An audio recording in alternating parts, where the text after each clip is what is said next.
Ndabasuhuje bene data, Uwiteka abishimire kandi mugubwe neza aho muri hose. Turabashimira kandi gukomeza kubana natwe muri aka gahe, iki gihe cyiza cyo gusangira ijambo ry'Imana. Uwiteka abaha umugisha ko mugikomeje kubana natwe. Uyu munsi nifuje yuko twaganira ku kintu kirebana n'uyu umurimo w'Imana, ikintu kirebana no gukurikira Kristo. Ese bibamo inyungu? Ese ni igihombo? Ese koko abakurikira Kristo hari ibyo bemera kureka bagahomba? Ibyo byose nagira ngo tubiganireho. Mu buzima mazemo iminsi, mu gihe maze mu gakiza, ntabwo nari nabona umuntu wakurikiye Kristo ngo aze nta kintu yemeye gusiga. Akenshi hari byinshi umuntu yemera guhomba. Akenshi uhomba inshuti ukemera ukazireka. Akenshi ndetse hari byinshi ushobora guhomba bifatika kubera ko utabibangikanya na Kristo, ndetse ukemera no guhara ibyari bimeze nk'aho ari inyungu cyane ku buzima bwawe. Niyo mpamvu rero abenshi iyo babonye ukurikiye Kristo batangira kukwita amazina, bagatangira kukwita injiji, bagatangira kukwita ko wacanganyikiwe, bagatangira kukwita yuko ubwenge bwayobye, kuko hari ikindi cyiciro uba ugiyemo gitandukanye n'icyo barimo. Ariko nanone ntabwo twavuga ngo gukurikira Yesu ni igihombo. Ntabwo twavuga ngo gushaka Imana cyangwa gusanga Imana ni igihombo, kubera yuko ibyo uhomba ntabwo bingana n'ibyo wunguka. Ibyo wunguka nibyo byinshi kandi n'ibigutegereje aba ari byo byinshi. Kandi Yesu ubwe yarabyivugiye muri Matayo 19 ngo umuntu wese wasize urugo cyangwa bene se cyangwa bashiki be cyangwa se nyina cyangwa abana cyangwa amasambu ku bw'izina ryanjye azahabwa ibiruta inshuro 100 kandi azaragwa n'ubugingo buhoraho. Amen. Yesu rero niba yaravuze atya, ntabwo ajya avuga ijambo ritazajya mu bikorwa. Ntabwo bishoboka. Niba avuga yuko ibi ngibi umuntu yaretse azabihabwa inshuro 100, ndi umuhamya wo kubivuga, umuhamya wabibonye. Niba utandukanye n'umuryango ugakurikira inzira itandukanye n'iyo barimo, ntabwo bivuze ngo aho ugiye nta muryango uzabona cyangwa nta bandi bantu uzabona, ahubwo uzabona ababakubye inshuro. Yesu nashimwe. Niba wemeye kureka ubutunzi bubaho wakuraga ubutunzi bubi, cyangwa se niba wemeye kureka umwanya wahaga ibintu bidafite agaciro ukawuha Kristo, ntabwo Kristo azakuvaniramo aho. Ntabwo bishoboka.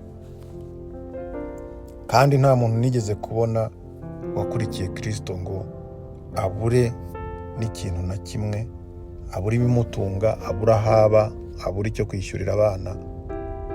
Ntabwo bishoboka. Icyo gihe hari ikibazo kindi kiba kirimo. Rero niba Kristo avuga yuko uwamukurikiye ibyo yahombye azabikuba inshuro 100, iri ni ihame. Ahubwo mwene data, niba warakurikiye Yesu ukabona uri mu gihombo, ndagukangurira kongera kwicara ukigenzura ukareba niba koko uri gukurikira Kristo by'ukuri. Naho ubundi gukurikira Kristo nta gihombo kirimo, ahubwo ni inyungu gusa. Ikirenze rero noneho kirimo ni uko uzaraga ubugingo buhoraho. Nyuma y'ubuzima turimo hari ubundi buzima. Ubundi buzima rero niba warakurikiye Kristo buzaba ari ubuzima budapfa, buzaba ari ubuzima butababara, buzaba ari ubuzima butarimo inzara, buzaba ari ubuzima butarimo uburwayi. Iyo rero niyo nyungu irenze yo gukurikira Kristo, ukamwizera, ukamugira inshuti mukomatana. Yesu nashimwe. Rero abavuga yuko gukurikira Kristo harimo ibihombo, abavuga yuko gukurikira Kristo ari ubujiji, ibyo ngibyo nagira ngo mubwire yuko ari ikinyoma cyambaye ubusa. Genda umuhamya wo kubihamya, ntago imyaka maze nta gihombo nari nabona, ahubwo ni ukuva mu bwiza ujya mu bundi. Yesu nashimwe. Rero mwene data ndagukangurira ngo uze ukurikire Kristo, uze nawe ube mu bigishwa ba Kristo, kandi ube umwe mu bajya gushakisha abazimiye, mu bajya gushakisha abandi baza kugira ngo binjire muri izo nyungu, kubera yuko hari benshi bataragerwaho n'iri jambo, hari benshi babivuyemo, bakeneye wowe rero kugira ngo ugire icyo ukora nawe kugira ngo ubwami bw'Imana bwaguke. Rero ndabakangurira kugira ngo bene data mwumve yuko umwami mukorera afite byose, umwami mukorera ntago yabateza igihombo, kubera yuko ibyo wigomwe arabizi kandi arabireba, kandi iri jambo ritubwiye neza yuko azabikora inshuro 100. Niba hari abo wakundaga wemeye kureka, byanze bikunze hari ahandi uzabona urukundo kandi ruruta urwo wabonaga. Niba hari ubutunzi wemeye kureka, hari ubundi butunzi Yesu azaguha kandi bufite burimo umugisha. Yesu nashimwe. Rero ndagira ngo ngukangurire yuko uretse ubugingo buhoraho, inyungu zo gukurikira Kristo uzazibonera no kuri iyi si ukiri muri ubu buzima, kuko njyewe narazibonye n'ubu ndacyazibona. Yesu nashimwe. Igihebuje rero ni ubugingo buhoraho.